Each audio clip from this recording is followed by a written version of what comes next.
Welcome to the world's first straight talk Solarcast. This is your go-to podcast for answers about solar. Brought to you by Solar Harmonics in Northern California, who invite their customers to own their energy by purchasing a solar panel system for their home, business, or farm. Each episode, we discuss questions facing people making the decision to go solar. The solutions to your questions are given to you straight by one of the leading experts in the solar industry, Jamie Duran, president of Solar Harmonics. Feel free to search our library for answers to questions that you're facing when considering solar. And now, here's Adam Duran, our host with the questions, and Jamie Duran, our solar expert with Straight Talk Solarcast. Hello, Jamie. How's everything going? Oh, very good. Very good. Always exciting in this world of solar in California. Oh, no. At least it's sunny. Oh my gosh. Yeah, we have a lot of sun this week, and a lot of people are very excited about going solar. Yeah, I saw on the East Coast, man, a lot of rain, a lot of flooding. Oh man, yeah. Climate change is upon us. It's never not rained in the East Coast, but just seems California, we go kind of May through September without any rain. It's always been like that for some reason. So pretty nice. Yes. I have lived in a place where it rained basically every 3 days and all year round. What was that? Seattle? Portland? Or Japan? Almost like that. It was it's tough on you mentally, but also solar, I'm sure. It's great for solar because it washes it off. So, I don't know if it's that great for solar when it's cloudy every day. Solar, great. Yeah. All right. So what do you got for us today? It is funny. We're talking about solar for homeowners associations. So we have about 4 projects now that we're working on. And it looks like the HOA project for your HOA, when I say HOA, Homeowners Association, these are management groups that will manage the common areas and take dues and enforce rules for either condo associations or single family homes. But it's there's some significant costs in there when people really look at them. Yep. And so, it definitely makes sense for homeowners that belong to an HOA to really investigate how much they indirectly are spending on electricity, and then possibly investigating solar. So I wanted to ask you, how did it come about at your HOA that they decided to look into solar? Well, we did the calculations, and for our common areas, it was looking to be about $20 per resident. $20 per resident per month.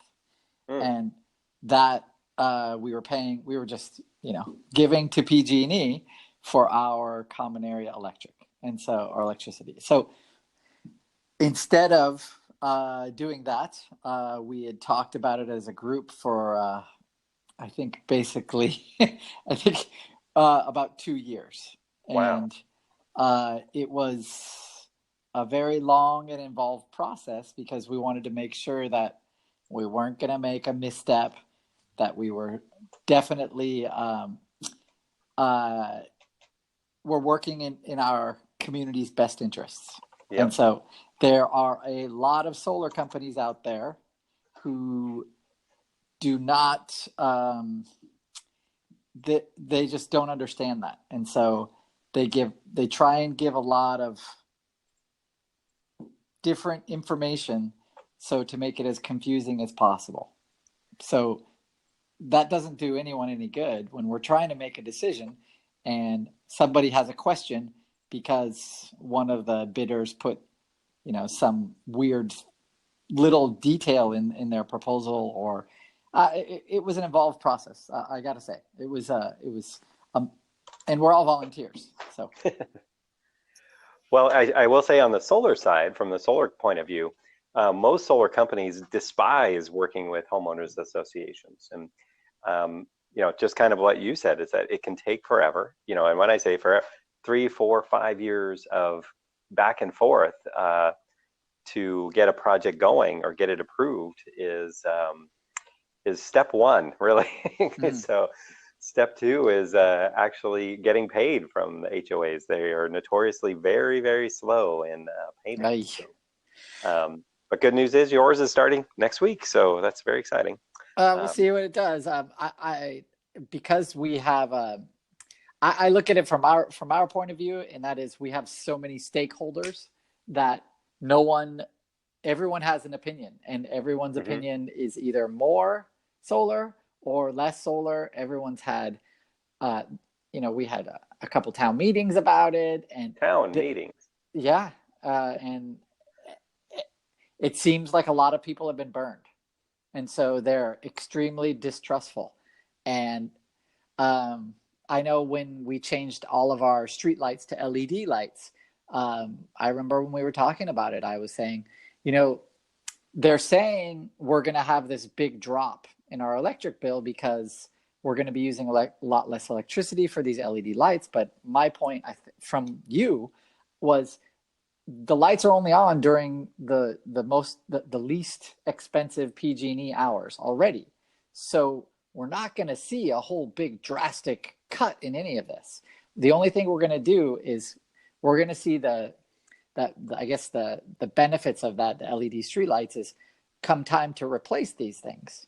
Hopefully the replacement time is much longer than what we've been used to our old lights. But that was an experience. And I mean, I don't know how many thousands of dollars we spent on that, on redoing all our lights just to try and save money long term. Right. But in reality, 0.0 in terms of reduced electric costs for the LED lights. Well, and then did you see what PG&E did to your electricity bill with that? No, I did not. Right, I think they changed the rate code, so that now it's almost the same rate as the daytime rate for LED lighting. So your usage may have gone down, but your rate went up. So it comes back to, I mean, I guess we're going to make money on not replacing the lights for a long, long time. I'm hoping. But yeah, they have little fans in them, I guess, to keep them cool. So that's why. What you're kind of saying is that your experience with other vendors really led you into, oh my God, the talking about solar. That's just why in the world would we ever want to undertake that when there's so much negativity out there about solar, but so much positivity about solar.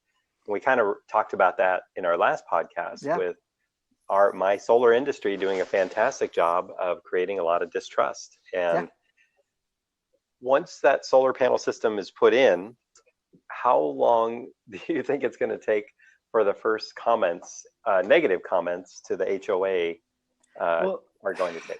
I mean, anything we do, it starts off with negative, and then we kind of respond, and then generally people get on board. I mean, it's okay. I'm totally. I know that this is the system that we went with.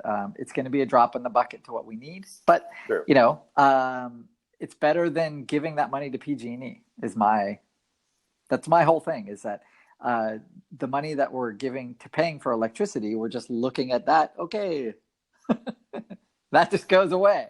Yeah, it's the cost of breathing, basically, and that's that. I'd rather not pay PG&E and on our board, most of our board members they understand that. Everyone, it seems, has been, not everyone, but a lot of people have been burned.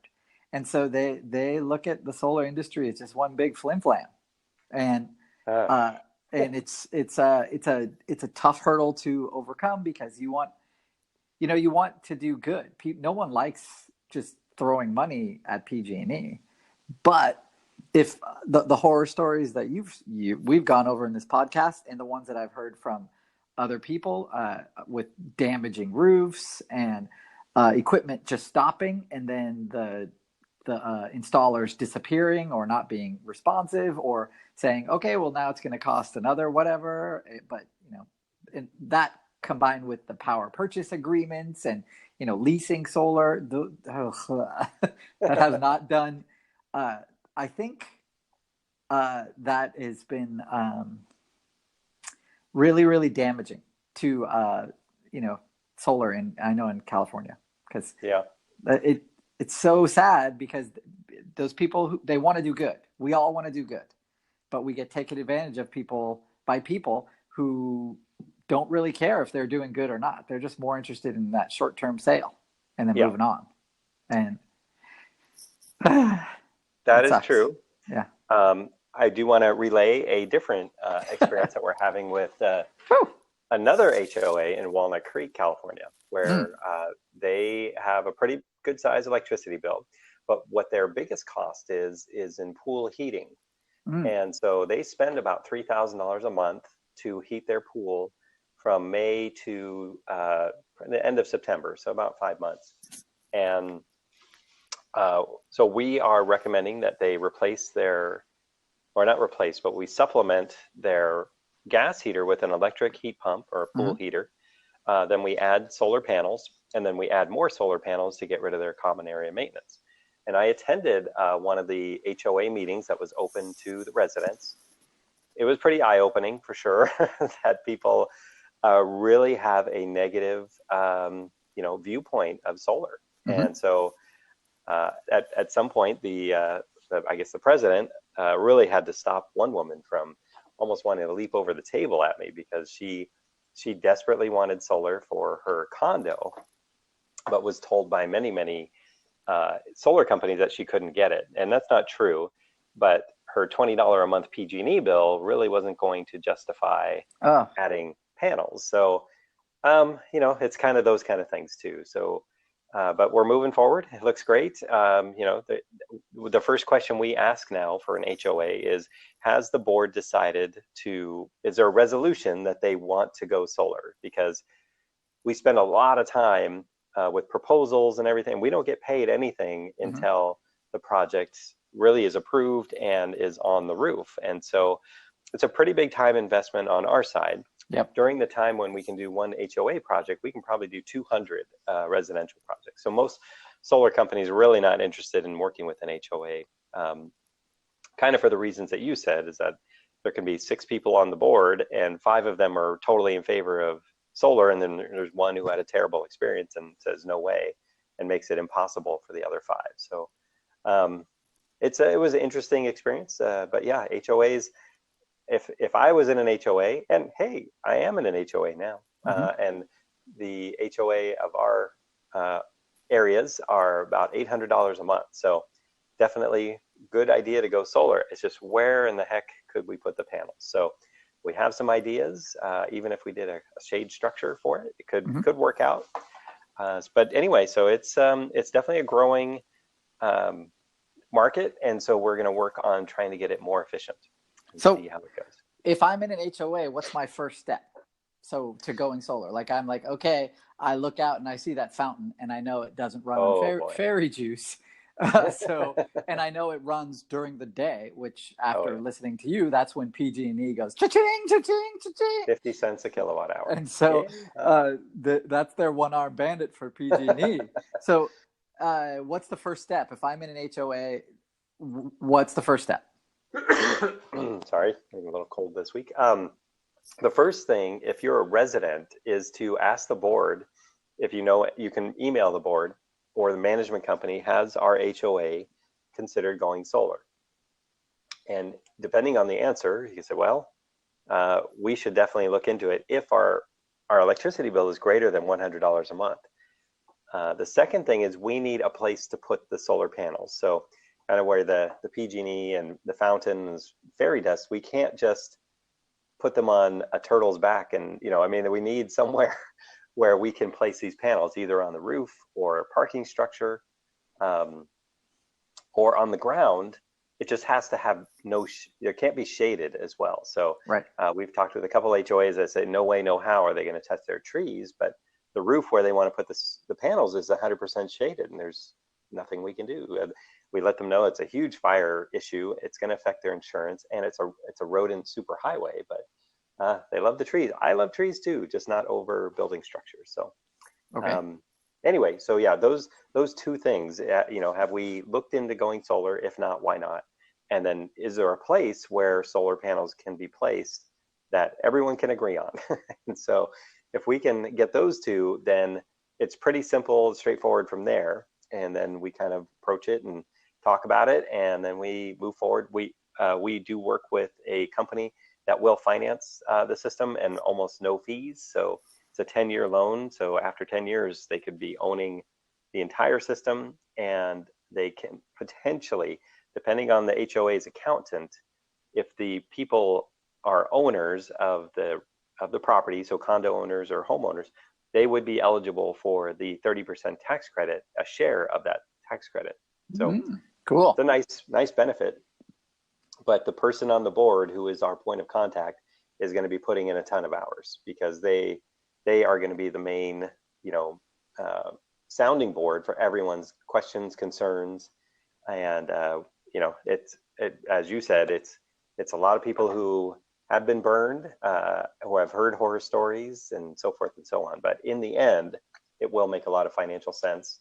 And, with PG&E going up and up, the pain points of, that $800 bill that for my HOA could turn into $1,500, $1,600 within the next 3 years. So, yep.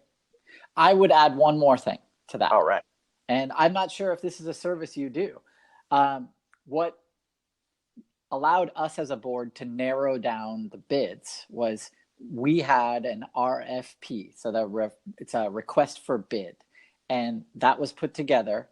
And what that allowed us to do was specify exactly what panels, exactly how many, and exactly what inverters and the, microinverters that we were asking each company for. Because if we didn't do that, then we had the gap separating all of the bids was so massive that we just went, whoa, we how could this be? This is a $20,000 difference, and it's on this one roof. So that RFP allowed us to say, yes, okay, you're following the rules. You are. Nope, you're not following the rules. Disqualified. So we were able to really narrow down the companies that actually wanted to do business with us. And I'm pretty sure it allowed the companies, to bid without going, having to work too hard to present that bid to us. They had, deadlines to do that. And that when we had that, then we were able to make a decision within a month of having that. That was great.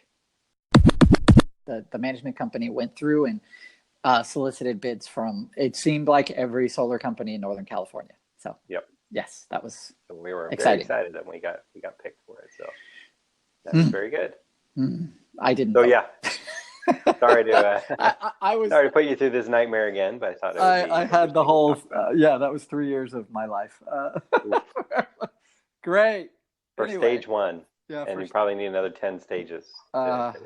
So that RFP, if an HOA wants an RFP developed for them, how can they get that? How can they get that put together? That's a great question, because most of the time, like if we were to put together an RFP for the client, most of the time we're not allowed to bid on it. And so we would much rather win the project than, win an RFP. Or create an RFP. Why is that? That sounds really weird, because you're not, you're saying you're saying to all the other companies, we've done all the work for you. What's your price for this, and this? No. In the world of contracting, it's a conflict of interest, because say I was the only one to have access to the special, inverter or the special solar panel. I could say only companies with this solar panel can bid on the project. And, got it. Okay. And so, that is the main reason. And so, but yeah, it's, we're happy to put them together. We have a great template. And so, if it's not in our territory, we're happy to help with that. And people can email me directly, just go, Facebook or podcast at solarharmonics.com. And I can get together with them about writing an RFP for their project, ground mount, roof mount, or parking structure. We have all the tools for that, and we can determine the correct system size and so forth. So it's not just the equipment, but it's also the quality of the installation that we can quantify as well. Right, and the pool pump. if they need that. Oh yeah, well, most solar companies don't do the electric pool heater, but it's definitely necessary for anyone that has a pool. Or a fountain is another big one. Or 3 fountains. Or 3 fountains where the pump burns out, and then a PG&E power surge burns out the pool pump. Yes. I think the next podcast we're gonna have to do is "There's Never a Dull Day in HOA Land." Oh yeah, that's a whole different podcast topic. So it's a HOA podcast. Tune in today. Maybe a new one you can launch. Podcast Woes with Adam Durant. Yep. How do you sleep? This will put you to sleep. Thank you. Okay, to wrap it up. So step 1 is to ask, if you're in an HOA, hey, ask the board or the management company, have we considered solar? Are we spending more than $100 a month on solar for our common areas? If we haven't, then let's start doing that. Then then at the same email, where could we put these panels? How about a parking structure? Because it's super hot everywhere. And then step 3 is start putting together some kind of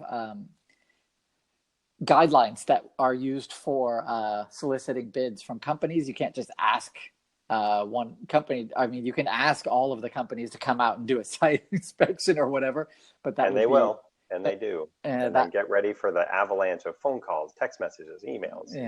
Yeah. So instead of doing that, then maybe stick with one, or find one that you trust, and do the research that we talked about in previous episodes. Go with Diamond Certified, all that stuff, and then move forward. Because I think you always say, what do you always say? No one ever said, I regret. What is it? I didn't regret this earlier, or what?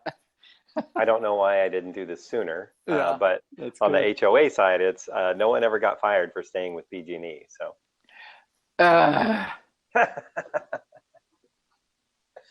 No one's going to rock the boat if you stay with PG&E. But if you put together a solar proposal and solar project and you put it in and it's only performing half the amount that it should. Yes, that's bad too. Yeah, or all kinds of things, but that's okay. That's what our warranty is for and everything. But yeah, okay. I guess we're gonna wrap it up. You got anything else? No, that's great. Right. Very fun topic. Yep, very fun. Thank you. Awesome. All right. If you have any questions, feel free to message us through our Facebook page, Straight Talk Solar, and Straight Talk Solar or Straight Talk Solarcast. You can find us on Facebook. Drop us a private message or comment on a post, and we'll be happy to answer all of your questions on a future podcast. Make sure to review us on iTunes as well. That really helps us. That would be awesome. I think we're in the top 5 now of solar podcasts. I think so too. I think your competitors just don't like you. So hey, stop saying our secrets. That's true. It is. I think we should rename. I have a better name for this podcast, but it's probably not appropriate. So. So it's not better.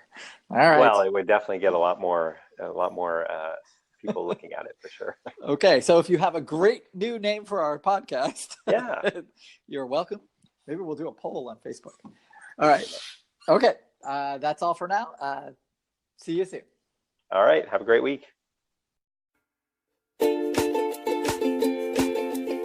That's all for now. Thank you for listening to this episode of Straight Talk Solarcast with solar expert Jamie Durand. Join us each week for more answers to your solar questions. Speaking of questions, got some? Email us at solarcast@solarharmonics.com and we'll be sure to give you an answer in an upcoming episode. This episode of Straight Talk Solarcast is brought to you by Solar Harmonics, the leading solar energy developer in Northern California, who invite you to own your energy. Visit them on the web at www.solarharmonics.com.